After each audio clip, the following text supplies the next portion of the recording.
Bob Marley mekanları bunlar arkadaşlar. Fiyatları inanılmaz yüksek. Buraya bütçenizi ayarlayarak gelin. Kanyona doğru gidiyoruz. 1 kilometre ilerisinde şelale varmış.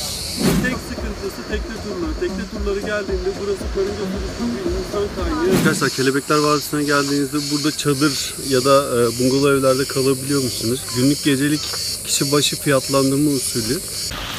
Zamanımız tükenmek üzere. Birazdan shuttle servis gelip bizi alacak. Ama biz buradan hiç ayrılmak istemiyoruz. Kelebekler Vadisi'ne gelin ve bu güzelliği yaşayın baya baya.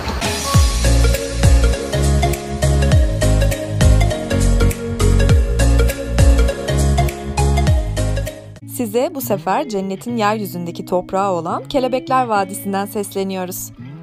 İlk gördüğümüz an aşık olmuştuk buraya.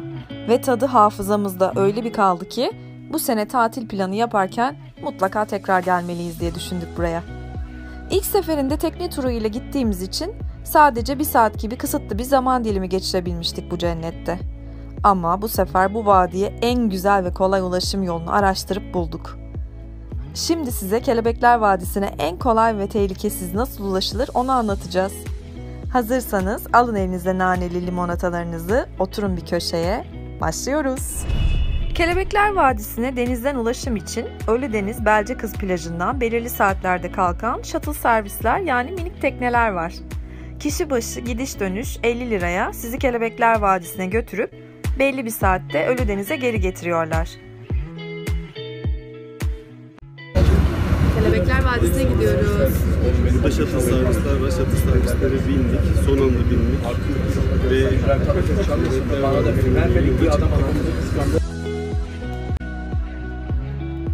Kelebekler Vadisi'ne karadan ulaşım var ama çok tehlikeli ve eğer dağcılık eğitimi almadıysanız bu yolu kullanmanız kesinlikle tavsiye edilmiyor. Biz önceki geldiğimizde tüm gün süren ve 5 koy gezdiren tekne turu ile Kelebekler Vadisi'nde 1 saat gibi kısa bir zaman geçirebilmiştik ve tadı damağımızda kalmıştı. Doyamamıştık buraya. Siz de bizim gibi Kelebekler Vadisi'nde 1 saat bize asla yetmez derseniz size bu shuttle servisleri öneriyoruz. Hem tehlikesiz hem de 15-20 dakikada denizden sizi karşılayan muhteşem manzarayla kendinizi Kelebekler Vadisi'nde buluyorsunuz. Burada çok sevimli bir regi bar var. Oradan yükselen müzikleri takip edin. Sizi vadinin içinde tropikal bir atmosferin içine doğru sürüklüyor. Size bu arada küçük bir sır da vereyim. En güzel fotoğraflar bu barın begonvili penceresinin önünde çekiliyor. çok güzel fotoğraflar çıkıyor değil mi? Evet, çok güzel. Şuradaki ufak barı da gösterelim.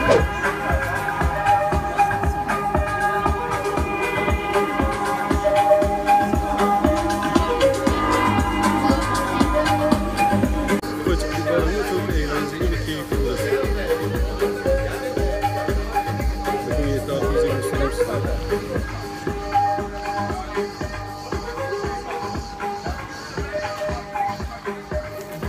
Çok güzel yapmışlar ya. İçeride hayvanlar var, keçiler var, böcekler var.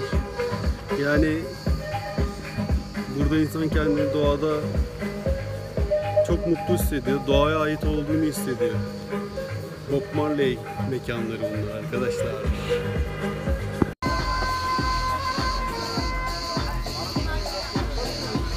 Şöyle bir şey söyleyeyim, ben Kelebekler Vadisi'ne geldiğimizde fiyatları inanılmaz yüksek. Buraya bütçenizi ayarlayarak gelin çünkü normalde dışarıda 3 liraya 5 liraya satılan bir cips 10 lira, bira 25-30 lira civarında değişiyor. Yani köfte ekmek, yarım ekmek köfte ekmeği 25 lira para verdik biz. Yani dışarıdaki fiyatları 3 ile çarparak hesap yapıp öyle gelin buraya. İster yanınızda yiyecek içeceğinizi getirin. İsterseniz ben zenginim derseniz bizim gibi burada yemek yiyebilirsiniz arkadaşlar. Eylül'ün sen neler diyorsun? Çok güzel. Burayı çok seviyoruz. Her geldiğimizde mutlaka buraya uğruyoruz. Kelebekler Vadisi'ni es geçmiyoruz. Çünkü Fethiye deyince, Ölüdeniz deyince Buranın bence... böyle bir büyüleyici bir havası yok mu sence? Bence var. Yani böyle dağlar falan. Doğa harikası bir yer ya. Gerçekten çok güzel. Kanyon zaten o Kelebekler Vadisi'ne girdiğimizde, yürüdüğümüzde kanyonun o dağların o yüksekliği insanı içine çekiyor. Böyle doğa harikası bir yer. Burada geceyi geçirmek çok isterdim. Yani. Burada bir kamp yapıp çadırda o gökteki o yıldızları görmek efsane olabilir bence. Yani seneye de bunu yapalım. Ne Yapalım. dersin? Bu arada şu an bulunduğumuz noktada efsane yani. Burada da oturup böyle sabahtan akşama kadar oturursunuz. Zeytin ağacının altı. Bak söylemiyoruz. Gelince kendiniz bulun. Buranın tek sıkıntısı tekne turları. Tekne turları geldiğinde burası karınca turusu bir insan kaynağı ve Denizde pisleniyor. yediğinizden, içtiğinizden, denize girdiğinizden hiçbir şey zevk alamıyorsunuz. O yüzden buradaki zaman dilimini tekne turları olmadığındaki zaman dilimine ayırmanızı tavsiye ederim. Kelebekler Vadisi'ne daha önce bu tekne turlarıyla gelmiştik ama hiç zevk almadık. Çünkü Kelebekler Vadisi'ne sadece 1 saat ayırıyor. Bence 1 saat çok az. O yüzden bu sene geldiğimizde tekne turu tercih etmedik. Bu sefer geldiğimizde Fethiye Ölüdeniz'den kalkan shuttle servisler var. Onlara bindik. Bunların saatleri 11, 14 ve 18. Biz 14'teki shuttle servisine bindik. Buraya geldik. Saat 5'te ya da 5.30 gibi bizi tekrar alıp Ölüdeniz'e geri götürecek bu servis. Böylelikle burada daha fazla uzun zaman geçirmiş olduk. Daha çok buranın keyfini çıkardık. Burada çok güzel bir bar var. Oturup bir şeyler içebilirsiniz. Bu arada tabii uzun kaldığımız için tekneler şu anda koyduğu gibi bize kaldı. Yoksa tekne turuyla geldiğimizde tekne kaynıyor ve teknelerin pislikleri denize akıyor. O yüzden de kendinize denize girecek bir yer bulamıyorsunuz burada. Ama dediğim gibi shuttle servislerle nokta atışı direkt buraya gelirseniz eğer kendini daha iyi çıkarabilirsiniz. Burada yukarıda kanyona gidiş var. O da kişi başı 7 lira. 7 lira veriyorsunuz. Yukarıdan yaklaşık 1 kilometre yürüyerek şelalenin bulunduğu kanyona ulaşıyorsunuz. Kanyona doğru gidiyoruz. 1 kilometre ilerisinde şelale varmış. Bakalım bizi neler bekliyor göreceğiz. Kelebekleri görebilecek miyiz bakalım.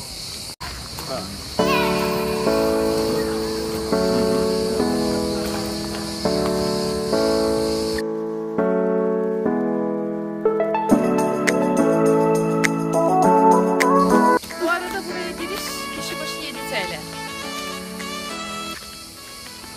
Ve şelale varmış. O şelaleye biz büyük bir ihtimalle çocuklu olduğumuz için çok zor oraya çıkmamız. Orayı denemeyeceğiz. Biz sadece burada bu vadinin içinde yürümek tercihimiz.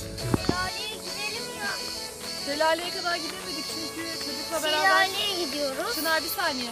Çocukla beraber şelaleye çıkmak çok tehlikeliymiş. Öyle uyardılar bizi. Kayalıkların üstünden falan atlıyormuşsun. O yüzden de yarı yoldan döndük. Ama şu yol bile çok enteresan yani böyle ağaçların arasından gidiyorsun. Sadece bir tane kelebek gördük şimdilik. Göremedik başka kelebek.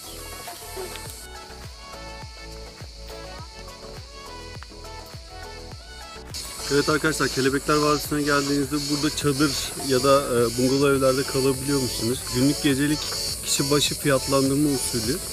Ortalama 200-250 lira civarında bungalovlar. Çadır ise 140 lira dedi arkadaş. Ve 2 öğün yemek veriliyormuş. Eğer tercihinizi doğru yaparsanız bence nasıl kalmak istediğiniz doğrultusunda buradan inanılmaz keyif alabilirsiniz. Biz bir sonraki senede çadırımızı alıp gelmeyi planlıyoruz. Yani burada Kelebekler Vadisi'nde çok mistik bir hava var, böyle acayip bir hava var. Burada insanın içine huzur doluyor. Bakın şu arkamdaki dağı göstermek istiyorum size, bu kanyonu. Görüyor musunuz? Mükemmel yani. Devam et. Seslen bakalım oradan kazlara, gel. Bak kazlara seslen. Bak. Gelin buraya güzeller. Mutlaka Fethiye'ye geldiğinizde, Ölüdeniz'e geldiğinizde Kelebekler Vadisi'ne gelin ve bu güzelliği yaşayın baya baya.